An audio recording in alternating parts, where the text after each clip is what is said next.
በጣም አስቀይሜሻለሁ። ኧረ እንደዚህ አጨክኝ፣ እንደዚህ አትወስኝ። በእናትሽ ተስፋ አትቁረጭብኝ እባክሽ። በጣም አስቀይሜሻለሁ፣ ይቅርታ። በድዬሻለሁ፣ ይቅርታ። ልጆቹን ከሰጠ በኋላ አይደለም ይሄን ቮይስ የላከው አይደል? ኧረ አይደለም እንዴ ምን ቢልም እኔ ራሱ መች እንደተቀዳ የኔ ሞር ራሱ ለራሴ አለ እንዴ ግራ ገብቶኝ። ግን ዛሬ ምናምን እንዳለቀክላቸው ፋኒ እግዚአብሔርን በል እስቲ ሄዱ እግዚአብሔርን እንዴ ምን ተፈጥሮ ነው በአንዴ እንደዚህ ሊፈጠር የሚችለው? ያ ሪከርድ ማርጋኝ ቢሆን ኖሮ በጣም የምሰራው ነገር ወንጀል ነው ወይ? ከሰሞኑ ብዙዎችን ያነጋገረው ሳምሪ በቲክቶክ አካውንቷ ላይ የለቀቀችው የፋኑኤል የድምጽ መረጃን አስመልክቶ ብዙዎች ሀሳብ እየሰጡበት ቆይተው ነበር። በድምጽ መረጃው በቪዲዮ መግቢያም እንዳዳመጣችሁት ፋኑኤል ይቅርታ የሚልበት አይነት ነው። ሳምሪ እባክሽ ይቅርታ አድርጊልኝ በድዬሻለሁ የሚል ይዘት ያለው የድምጽ ንግግር ነው። ታዲያ ሳምሪ ይህንን ካጋራች በኋላ ብዙዎች ከተነጋገሩትም በኋላ ፋኑኤልን ሄለን ሾው ጠይቀዋለች። ፋኑኤልም በመልሱ እንዲህ ብሏል። መቼ እንደተቀዳ አላቅም። እኔ አሁን ላይ ይቅርታ አልጠየቅኳትም። ይህንን በዚህ ሰዓት መልቀቁስ አስፈላጊነቱ አልታየኝም። እነዚህ ግለሰቦች እናትና ልጅ ከኔ ምን እንደሚፈልጉም አላቅም ሲል የፈጣሪውን ስም እየጠራ እየማለ ስለ ጉዳዩ ተናግሯል። እኔ አሁን ላይ ከነዛ ቤተሰብ ጋር መመለስ አልፈልግም፣ ይቅርታም አልጠየቅኩም ሲል መልእክትና መረጃውን አሰምቷል። በስተመጨረሻም እንዲህ ብሏል። እኔ በማላቅበት መንገድ ራሱ ቤት በምንኖርበት ጊዜ ሪከርድ ያረገችኝ የቀዳችኝ የድምጽ ንግግርም ከሆነ ያስከስሳል፣ በህግም ያስጠይቃል ሲል ሌላ መልእክቱን አሰምቷል። ከዚህ ጉዳይ ጋር አያይዞ ከዚህ ቤተሰቦች ሌላ ጦስ ውስጥ ከወዲሁ እንዳይገቡ ተብሎ የተፈራለት ነገርም በዚሁ ተሰምቷል። አስደምጣችኋለሁ። በሌላ በኩል ዩቲዩበሯ ሊያሾ ከሰሞኑ የተለቀቀውን የፋኑኤል የድምጽ መረጃን አስመልክቶ ፋኑኤል ከሰሞኑ የጠየቀው የይቅርታ ቪዲዮ ሊሆን ይችላል፣ የይቅርታ መልእክት ነው፣ የሰሞነኛ ነው፣ ውሸት ነው እሱ የሰጠው መልስ ስትል ደግሞ በሌላ በኩል ሐሳብ ትንታኔዋን ሰጥታለች። የተለያዩ ማስረጃዎችንም ሊያሾ ስትናገር ቆይታለች። ጠቅለል ባለመልኩ ከሰሞኑ የተፈጠረውን ብዙዎችም ያልጠበቁትን ክስተት አሰማችኋለሁ። ፋኑኤል እውነት ሳምሪን ከሰሞኑ ይቅርታ ጠይቋል ወይ? ሄለን ሾው ቤት ገብቶም አውቆ ህዝቡ እንዳያቅበት አድበስብሶ ነው እንጂ የእውነት ይቅርታ ሳምሪን እየጠየቀ እየተለማመጠ ነው የሚለውን ጉዳይ ጠቅለል ባለመልኩ መረጃውን አሰማችኋለሁ። ሰላም ጤና ይስጥልን ውድ የሀገሬ ልጆች፣ በያላችሁበት ሰላማችሁ ይብዛልኝ። ዛሬም አዳዲስ በሆኑ ጉዳዮች ብቅ ብለናል። ለዚህ ቻናል አዲስ ከሆናችሁ ሰብስክራይብ በማድረግ ሁሌም የምንለቃችሁ ቪዲዮዎች እንዲደርሱ ይሁን። ቀጥታ ይዘን ወደ መጣ ነው ዝርዝር መረጃዎቻችን እናልፋለን። ከሰሞኑ እንግዲህ ፋኑኤልና ሳምሪን እንደ አዲስ ስማቸው እንዲነሳ የሚያደርግ ክስተት ነበር። በቪዲዮ መግቢያም አዳምጣችሁታል ብዬ አስባለሁኝ። ሳምሪ በቲክቶክ አካውንቷ ከ650 ሺህ በላይ ተከታይ ባለው አካውንቷ አንድ ቪዲዮን አጋርታ ነበር። የራሷን ፎቶ ጽሁፎችን በመጻፍ ወንድ ልጅ ጥለሹ ከሄድሽ በኋላ ነው የሚለማመጥሽ፣ ከረፈደ ነው የሚለማመጥሽ፣ አብረሹ ስትኖሪ ቦታ አይሰጥሽም ምናምን ብላ ያንን ነገሮች ከሱ ከላከው የድምጽ ጋር አድርጋ ለቀዋለች። ታዲያ የፋኑኤል ድምጽ እንደሆነ እዛ ቪዲዮ ላይ መረዳት ይቻላል። ይቅርታ አድርጊልኝ፣ አጥፍቻለሁ፣ በድያለሁ እያለ የሚለማመጥበት አይነት ነው እንግዲህ በዛ ቪዲዮ ላይ የሚሰማው። ይህንን አስመልክቶ እንግዲህ የፋኑኤል ቀኝ እጅ የነበረችው በተለያዩ ውጣ ወረዶቹ ላይ ከሰሞኑም ከሳምሪ ጋር ተለያይቶ ባለበት ቅጽበትም ከጎኑ በመቆም ፋኑኤል አለንልህ አይዞ ስትለው የነበረችው ሄለን ሾው ዩቲዩበሯ ይሄን ጉዳይ ዝርዝር ጠይቋለች ማለት ነው። ፋኑኤልም ጠቅለል ባለመልኩ እኔ ይህ ነገር የመቼ እንደሆነ አላቅም፣ መቼ እንደተቀዳም ምንም መረጃው የለኝም። በአጭሩ ግን ልናገር የምፈልገው አሁን ላይ ከሳምሪ በተጣላውበት ጊዜ ምንም ይቅርታ አልጠየኩም፣ ለሷ ምንም መልእክት አላኩም ሲል ነው መልእክቱን ያሰማው ማለት ነው። እንግዲህ ዩቲዩበሯ ሄለን ብዙ ሰው ከታች እየጠየቃት ነበረ። ይሄ የሰሞነኛ ነው፣ አውቆ ነው ፋኑኤል ለመሸፋፈን የፈለገው፣ አሁን ተጸጽቶ ሳምሪን ይቅርታ መጠየቅ ፈልጓል እያለ ብዙ ሰው ከታች እየጻፈላት ነበር። ታዲያ ሄለንም ይህንን አስመልክታ ነው በድጋሚ እስቲ ፋኑኤል ማል እያለች ሁሉ ስትጠይቀው የነበረው። ፋኑኤልም በአጠቃላይ ምሏል። እግዚአብሔርን እኔ እንደዚህ አይነት ነገር አላኩም፣ እንዴት ነው እኔ እንደዚህ እማረገው፣ በዚህን ያህል ፍጥነትስ ለምንድን ነው ከነሱ ጋር እምስማማው እያለ እንግዲህ መልስ ሰጥቷል።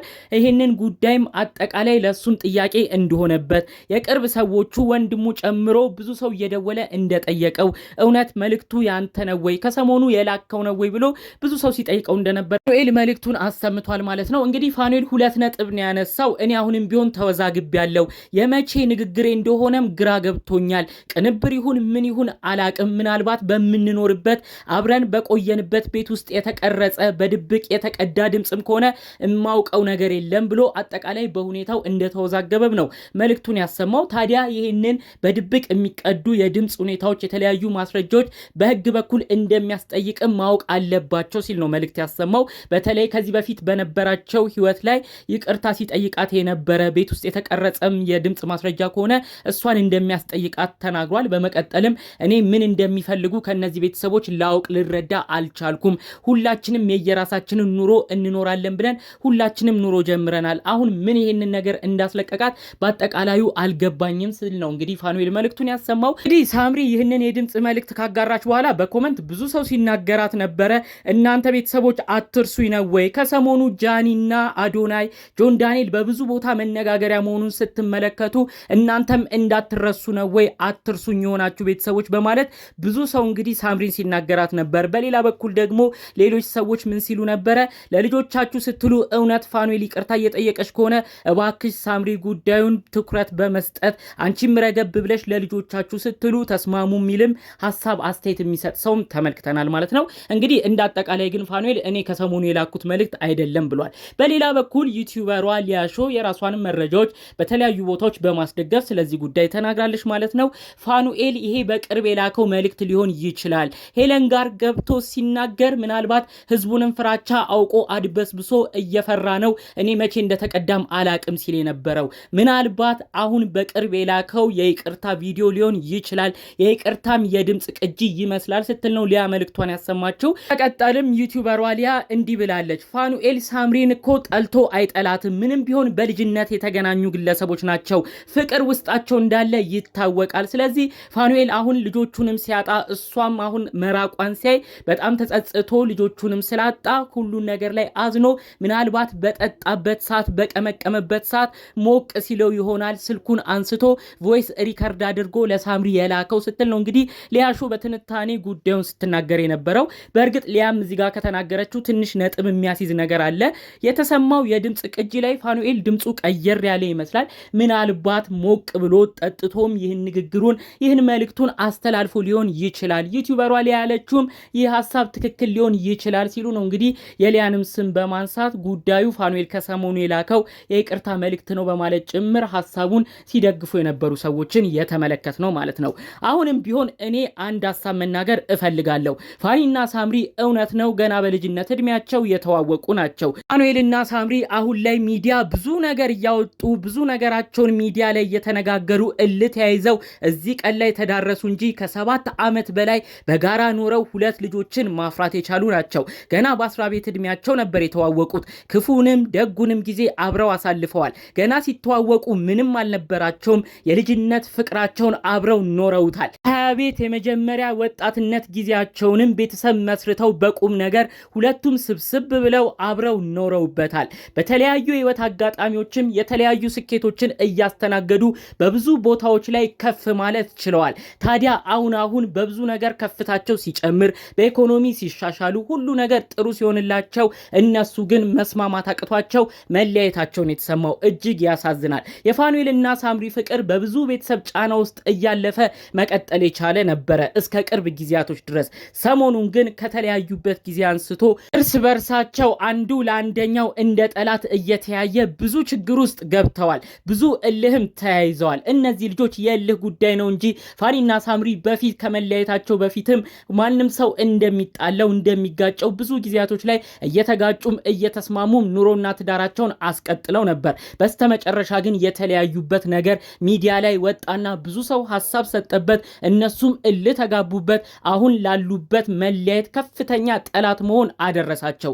ፋኒና ሳምሪ የነበረ ፍቅር አላችሁ። እባካችሁ እሱን ጊዜ አስታውሱ። የምትወዷቸውን ፊሎና አዳምን የመሰለ ልጆች ፈጣሪ አምላክ ሰጥቷቸዋል። እውነት አሁንም ይቅርታ ተጠያይቃችሁ አንድ ላይ መቀጠል የምትፈልጉ ከሆነ ጊዜው አልረፈደም። አለበለዚያ ግን በክብር በያለንበት መኖር እንፈልጋለን። ፋኑኤልም እውነት እንዳለው ሁላ ላይ የይቅርታ መልእክት አላኩም። እኔ መቼ እንደቀዳችኝም አላቅም። ከነሱ ቤተሰቦችም ጋር አልስማማም እንዳለው ብቻውን መሆን የሚፈልግ ከሆነ ሳምሪም ከሱ ጋር መቀራረብ የማትፈልግ ከሆነ እባካችሁ ተከባብራችሁ የምትኖሩበት ነገር መፈጠር አለበት። ለልጆቻችሁ የጋራ ሰላም ለሚቀመጥም ጥሩ ማስታወሻ ሲባል እባካችሁ ለልጆቻችሁ ስትሉ ተከባብራችሁ የምትኖሩበት ነገር እንዲፈጠር በዚሁ መልእክቴን በማስተላለፍ የዛሬን መረጃዎችን እዚህ ላይ አበቃለሁ። በሌሎች አዳዲስ ጉዳዮች እስክንገናኝ ሰላሙን ሁሉ ተመኘውላችሁ።